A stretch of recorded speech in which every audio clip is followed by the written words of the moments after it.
Pues aquí estamos en directo para comentar dudas que tengáis sobre educación. Si sois padres o madres y tenéis alguna duda sobre la educación de vuestros hijos y vuestras hijas, pues ahora tenéis la oportunidad de poder comentarla. Así que estaré encantado de ayudaros en cualquier duda que tengáis a la hora de educar a vuestros hijos y vuestras hijas. Así que cualquier consulta que tengáis será bienvenida para aprovechar este ratito que tengo antes de hacer más visitas para poder acompañaros en vuestra manera de educar a vuestros hijos y vuestras hijas. Así que cualquier duda que tengáis, cualquier consulta que tengáis respecto a vuestros hijos y hijas, estaré encantado de poderos ayudaros. Andaluza, saludos, bienvenida a este directo. Y como decía, pues siempre las consultas que tengáis, ya que soy psicólogo de la educación, cualquier duda que queráis comentar, pues estaré encantado de ayudaros y de acompañaros, siempre desde una perspectiva amorosa y respetuosa. Me conecto entre visitas, así que aprovecho para hacer este directo ahora que tengo este hueco sin visitas. Y bueno, comentaros que el centro de psicología en el que estoy es el centro Camina. Tenéis la dirección en la página web camina.me. Para cualquier duda o más información que necesitéis, pues allí la podréis consultar sin ningún tipo de problema.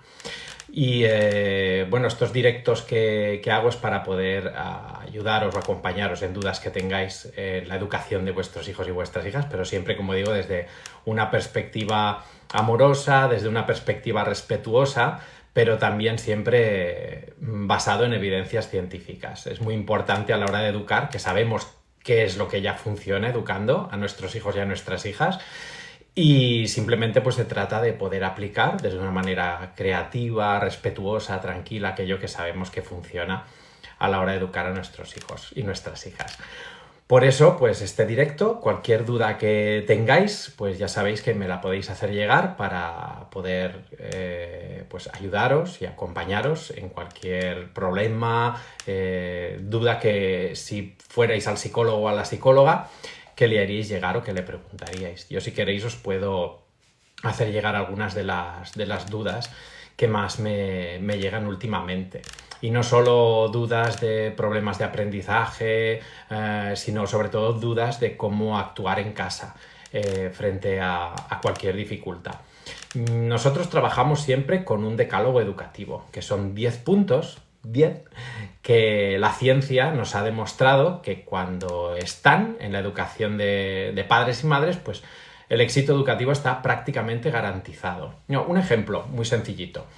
Pues es el estilo educativo que tenéis. No sé si alguna vez os habéis planteado cuál es vuestro estilo educativo, porque solamente hay 4 estilos educativos, y si sabéis cuál es el vuestro, pues podréis saber si estáis educando de una manera adecuada o no. Y estos 4 estilos educativos son el autoritario, con autoridad, indulgente y negligente. Y siempre son en función de saber si estamos ofreciendo el apoyo adecuado o si estamos ofreciendo los límites adecuados. Y es encontrar ese equilibrio entre el apoyo y el control, entre los límites y entre el apoyo que ofrecemos a nuestros hijos y nuestras hijas. A veces es muy difícil. Por ejemplo, lo que más encontramos problemas es por la mañana, cuando tenemos que salir con nuestros hijos de casa y cuesta un montón a la hora de organizarse. Y eso es, por ejemplo, cómo acompañarlos en ese momento, ¿no? Por ejemplo, María, me haces llegar una consulta. Muchas gracias, María, que me dices: hola, buenos días, yo tengo un hijo de 23 meses y nada más que hace que morder, da tirones de pelo. Fíjate que es muy habitual que en esa edad, porque 23 meses todavía están en una etapa que se llama etapa sensoriomotriz, es una etapa en la que necesitan tocar y moverse, experimentar. Entonces lo que está haciendo al morder es o está intentando y da cabezazos, dices, por más que le decimos es que no hace caso.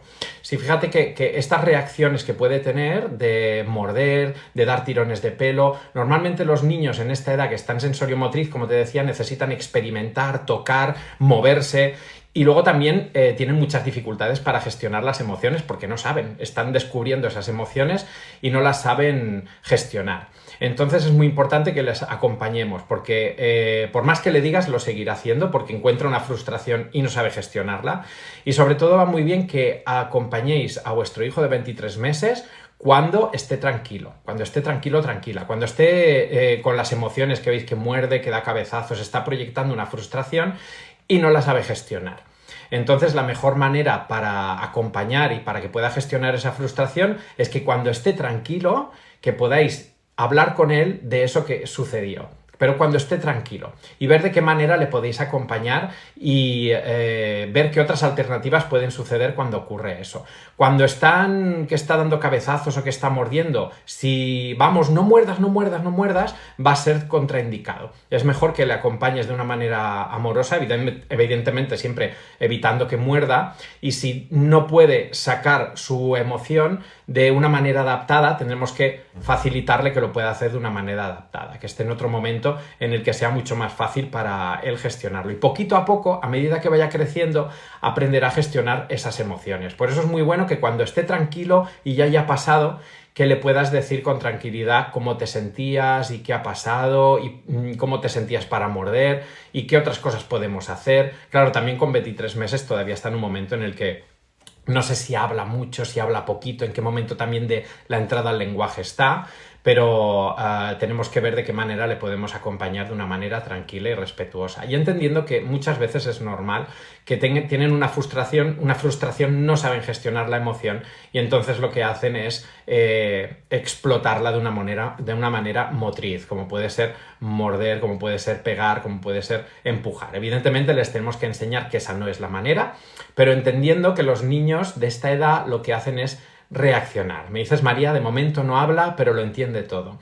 Pues si lo entiende todo es buena manera de que poder tratarlo de manera tranquila. Y que cuando le pase, en lugar de morder, a veces va muy bien, en lugar de morder a las personas, va muy bien pues tener algún mordedor para que pueda desahogar su emoción, pero de una manera adaptada, o que pueda tener un espacio donde tenga cojines, donde pueda golpear los cojines, donde pueda desahogarse de una manera adaptada. Y poquito a poco irá entendiendo que eso que le pasa es que la emoción le domina y entonces reacciona, y poquito a poco irá aprendiendo a gestionar esa emoción y en lugar de reaccionar lo que hará será responder. Los psicólogos siempre diferenciamos entre estas dos partes de la gestión emocional: reaccionar o responder. Cuando reacciona, y a los adultos también nos pasan, seguro María que a ti también te pasa, cuando la emoción nos domina, lo que nos pasa es que reaccionamos. Nuestra conducta está guiada por la emoción. En cambio, la gestión emocional lo que nos permite es reaccionar. En lugar de reaccionar, responder. Es decir, siento la emoción que se me ha despertado y veo de qué manera la puedo gestionar que sea totalmente adecuada, que sea una gestión emocional adaptada. A menudo los niños y las niñas lo que les sucede es que sienten la emoción y la emoción domina su conducta. Y es normal que suceda. Y tenemos que entrenarles, acompañarles en una gestión emocional adecuada. ¿Qué pasa? Que si nosotros como padres y madres tampoco sabemos gestionar las emociones, ¿qué ocurre? Que nuestro hijo no gestiona las emociones, le domina la conducta y hace conductas que no debe hacer, que no son las adecuadas. Nosotros nos enfadamos porque está haciendo una conducta adecuada, sentimos una emoción que no podemos gestionar y entonces gritamos o hacemos algo que no debemos hacer, que no es adecuado. Con lo que también le estamos enseñando a nuestro hijo o nuestra hija que las emociones deben dominarte y guiar tu conducta. Por eso lo primero también es muy importante que nosotros, como padres y madres, aprendamos a gestionar nuestras emociones para ofrecer un modelo adecuado. Y cuando ofrezcamos un modelo adecuado, pues será mucho más sencillo que nuestros hijos e hijas también aprendan a gestionar las emociones. Pero yo os recomiendo que podáis diferenciar estas dos partes. Cuando sentís que una emoción os domina y reaccionáis, y cuando sentís que una emoción no os domina y que la gestionáis. Lo que sí que no podemos hacer en ningún caso es anular la emoción. Es decir, esta emoción no quiero sentirla. No, porque es inevitable. Sentimos lo que sentimos. Las emociones se nos despiertan y las sentimos de esta manera. Y tiene una explicación neurológica. Es decir, nuestro cerebro funciona de esta manera. Tenemos un sistema límbico, que es donde están las emociones, sobre todo en una glándula que se llama amígdala, y ahí se activa la emoción. Pero luego tenemos el córtex prefrontal, que lo que hace es gestionar esa emoción. Si se activa la amígdala y la emoción muy potente va directamente a las áreas motoras, lo que hace es guiar nuestra conducta. Y debe ser así, porque nuestro cerebro tiene que funcionar así. Si viene un peligro, viene un león a atacarme que me va a comer, la emoción me tiene que dominar, activarme y rápidamente poder huir. por ejemplo. Pero en el caso de nuestra sociedad, estas emociones pues ya pueden ser desadaptadas si las gestionamos de una manera poco adecuada. Ya a nuestros hijos los que les pasa es esto. Rubén, me preguntas, a esas edades tempranas suelen ser muy miméticos, incluso en emociones o reacciones, diría yo. Exactamente, sí, Rubén. Esto lo provocan las neuronas espejo, que cuando vemos que las emociones que sienten los demás, esas emociones se nos despiertan a nosotros. Son las neuronas que se despiertan por empatía. Fijaos que los niños desde bien pequeñitos, nada más nacer, ya pueden llegar a tener reacciones reflejas de imitación de nuestras caras. Si nosotros le sonreímos a un bebé, el bebé puede sonreír, pero es ese mecanismo de empatía que se está empezando a despertar de manera refleja. María, me dices muchas gracias, ¿no? Muchas gracias a ti por preguntar y dar un poco más de vida al directo. Y es la gran piedra angular de la educación, cómo gestionamos las emociones. En muchas sociedades, sobre todo las occidentales, las emociones se tapan. Y es un problema, porque luego nos llevan muchos problemas de gestión emocional e incluso puede provocar a la larga muchos problemas de salud mental, porque no aprendemos a detectar las emociones y no aprendemos a gestionarlas. Y esto puede acarrear muchísimos problemas y riesgo de salud mental en el futuro. En otras sociedades sí, hablan de las emociones, hablan de cómo se sienten, hablan de cómo las podemos gestionar, no nos cuestionamos las emociones que estamos sintiendo. Y en cambio en nuestra sociedad occidental esto sucede mucho. Sentimos una emoción y la reprimimos. Y eso es contraindicado. Tenemos que permitirnos la emoción y esa emoción que nos hemos permitido sentir, aprendemos a gestionarla. Pero si tapamos la emoción, la negamos, lo que va a producir es que esa olla a presión de emociones tapadas se va a ir llenando hasta que llega un momento en el que ¡pam!, esa olla pues explota. Por eso es tan importante que en la educación con nuestros hijos y nuestras hijas les enseñemos a gestionar las emociones. Pero siempre, primero, tenemos que ser nosotros y nosotras, los adultos, los que aprendamos a gestionar las emociones. También sucede que muchas veces nosotros, como padres y madres, como adultos, decimos que somos muy empáticos, que tenemos mucha empatía. Pocas personas conozco yo que no me digan, yo es que soy muy empático, soy muy empática. Y esto es muy difícil de ser una persona empática. Hay muy poquitas personas que realmente sean muy empáticas.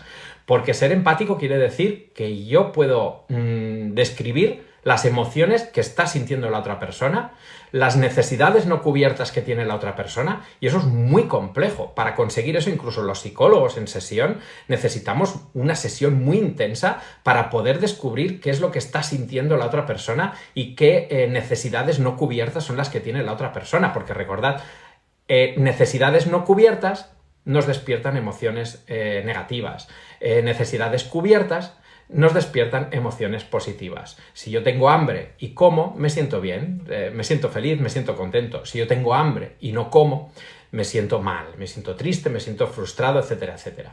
Y entender este mecanismo ayuda mucho también a la hora de educar a nuestros hijos y a nuestras hijas.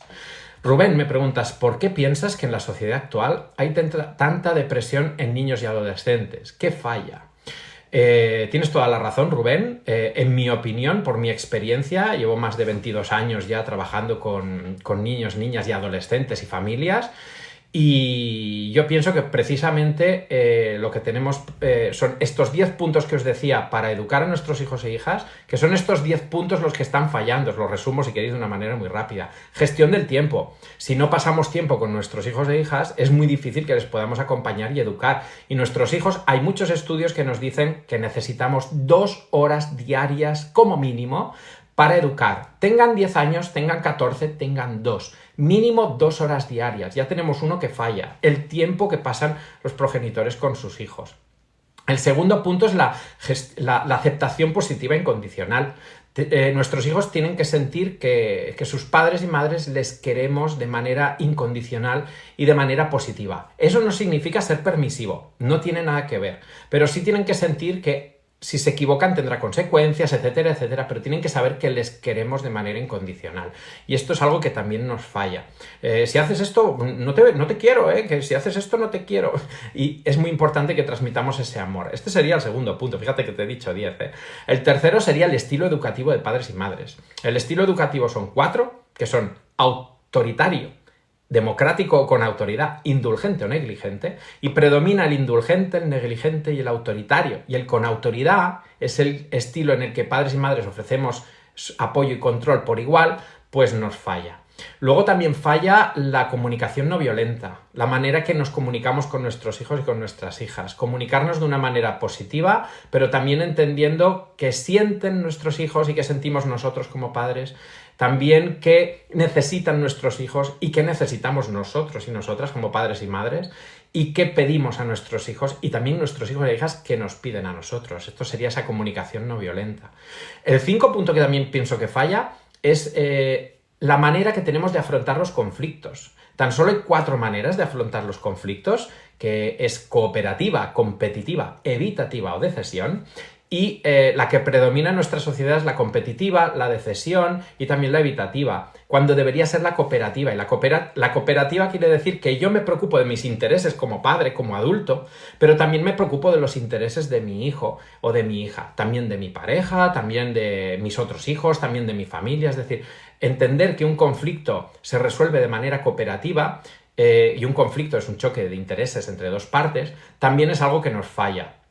Tenemos un punto de vista muy competitivo, y competitivo quiere decir que yo quiero ganar, pero también quiere decir que si yo gano, alguien pierde y alguien va a sentirse mal. Por eso debemos intentar tener esa mirada cooperativa. Luego también nos falla el modelo que ofrecemos a nuestros hijos e hijas. A menudo me encuentro padres, ¿no? Pues que me dicen, padres y madres que me dicen que quieren que sus hijos estén menos tiempo con las pantallas. Y luego me encuentro pues que los padres, cuando miran su control de tiempo de pantallas, pues ven que están un montón de tiempo con las pantallas, muchísimo tiempo con las pantallas. Entonces, el modelo que ofrecemos también tiene que ser el adecuado. Si yo como padre no gestiono bien mis emociones, pues ¿cómo van a gestionar bien las emociones mis hijos? Es imposible. Si yo chillo, mis hijos chillan. Si yo soy agresivo, mis hijos van a ver que la manera de actuar es agresiva. Si yo fumo, pues hay mucha probabilidad que mis hijos fumen. Y no sirve decir, no hagas como yo, no hagas como yo. Eso no sirve. Lo que sirve es no hacerlo. Porque los niños primero observan, incorporan un patrón de observación y luego quieren repetir el patrón que han observado de sus figuras queridas. Así que ese sería otro punto que también pienso que nos falla. Luego nos falla también saber el momento del desarrollo en el que se encuentran nuestros hijos e hijas. Porque si yo sé, por ejemplo, que un bebé de 9 meses, cuando está en la trona, va a tirar la comida, yo lo que no puedo hacer es decir, qué malo es este niño, esta niña, que mira, tan pequeñito y ya tira las cosas. Es que qué malo es, ¿no? Porque es normal. Un bebé de esa edad está en la fase sensorio-motriz y calcula las distancias del mundo que le rodea, pues de una manera que coge los objetos que tiene a su alrededor y los lanza para calcular esas primeras distancias. Entonces, mi consejo, por ejemplo, en ese caso es, la comida no se tira, pero le damos objetos para que pueda lanzar, porque es normal que necesita lanzar. Y entender esto nos permite que ya no le pongamos una etiqueta al niño o a la niña de malo, sino que simplemente veamos que es normal para su edad y que le acompañemos de una manera amorosa y respetuosa. Y como decía, la gestión emocional, también nos falla mucho la gestión emocional. Tenemos que poder hablar de emociones con nuestros hijos e hijas, que expliquen cómo se sienten, qué necesitan, y para eso tenemos que dedicar tiempo. Y el último y más importante también de estos 10 puntos es el preocuparnos de nosotros como adultos, de estar bien. Es decir, si yo como padre no estoy bien, como adulto no estoy bien, va a ser muy difícil que pueda educar bien a mis hijos e hijas. Y a menudo nos pensamos, no, yo ya me preocuparé de mí cuando mi hijo esté bien. Y es al revés. Lo que más quieren nuestros hijos somos nosotros. Entonces es muy importante que nosotros como adultos nos cuidemos para poder cuidar bien a nuestros hijos e hijas, cuidar al cuidador, que le llaman. Entonces, si como padre o madre nos sentimos bien y nos cuidamos, nuestras aficiones, nuestro tiempo libre, en la medida que podamos, ¿eh? Porque ya sé que como padres, yo soy padre de 3 hijos, tengo una hija de 16, un hijo de 12 y otro hijo de 4, así que sé perfectamente de lo que hablo. Sé que cuando te quieres tapar el cuello con la manta, te destapas los pies. Y que cuando te tapas los pies, te destapas el cuello. Es normal, ¿eh? Pero siempre tenemos que intentar encontrar ese equilibrio para nosotros como adultos podernos sentir bien. Es muy importante. A ver, me preguntáis, hola, ¿por qué después del duelo de mi madre siento que soy muy frío y he perdido los sentimientos?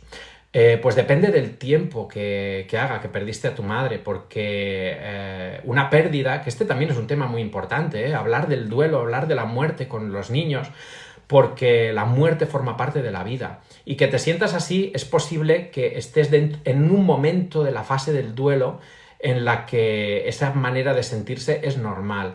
Cuando sabes que esa fase del duelo es normal, de sentirse así con frialdad, como con desesperanza, de hecho es una fase que se llama de desesperación, ¿no? De desesperanza, ¿no?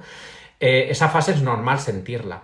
Cuando sabes que es normal sentir esa fase, entiendes que poquito a poco llegará otra fase. Y es muy importante que puedas hablar de cómo te sientes, ese momento del duelo, la tristeza que te provoca, ¿no? La pérdida, los momentos y el duelo pues sigue unas fases que son importantes entenderlas también. Por ejemplo, cuando hemos perdido a un ser querido y llegan, por ejemplo, las primeras navidades en la que esa silla está vacía, ¿no? ¿Cómo vamos a gestionar ese momento? Pero al siguiente año, en el que ya hemos estado un año que esa silla estaba vacía y lo hemos gestionado de una manera adecuada, pues el duelo va siguiendo su curso. Sí que es verdad que es importante entender que cuando perdemos a una persona, a veces en consulta la demanda es que me quiero sentir como antes, me quiero sentir bien, no quiero que la pérdida me afecte. Es imposible. Lo primero es entender esto.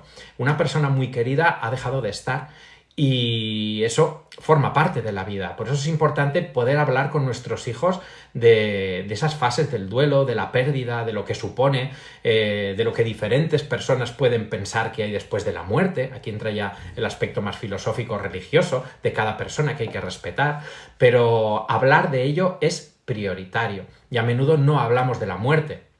Y si no hablamos de la muerte, luego el proceso de duelo puede tener problemas y se puede enquistar. Hace muy poquito, este mes pasado de abril, os recomiendo un libro que editamos con la editorial Camina, la editorial del centro, Camina, que se llama, es en catalán, Els Gronxadors del Roure, pero saldrá en castellano de aquí dentro de muy poquito, saldrá en español, y es un libro precioso en el que se narra la experiencia de cómo acompañar a un niño en el duelo de un ser querido, porque esto es muy importante también. Y para ello pues tenemos que hablar de la muerte de manera inevitable, ¿no? Espero haberte podido responder y espero que puedas llevar tu fase de duelo de la manera más positiva posible. El duelo forma parte de la vida, la pérdida forma parte de la vida y entenderlo y hablar de ello pues te ayuda a que cuando llega una pérdida la puedas gestionar de una manera adecuada. Por eso un aprendizaje muy bueno con los niños es cuando tienen mascotas y tienen pérdidas de las mascotas, sea un pececito, sea un... a veces incluso puedes llegar a quererlas más que algunas personas, ¿eh?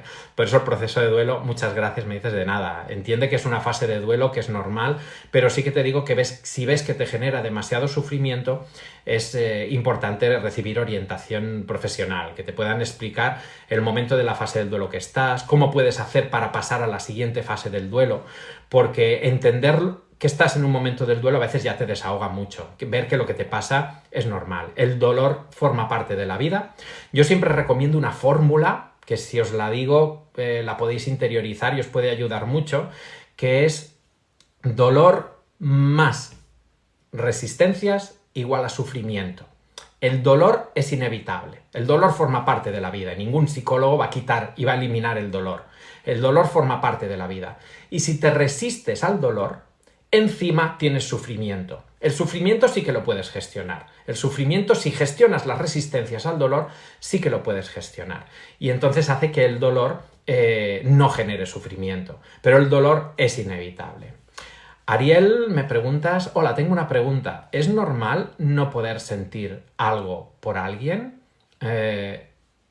Es normal si es hacia algunas personas determinadas o algunas personas concretas.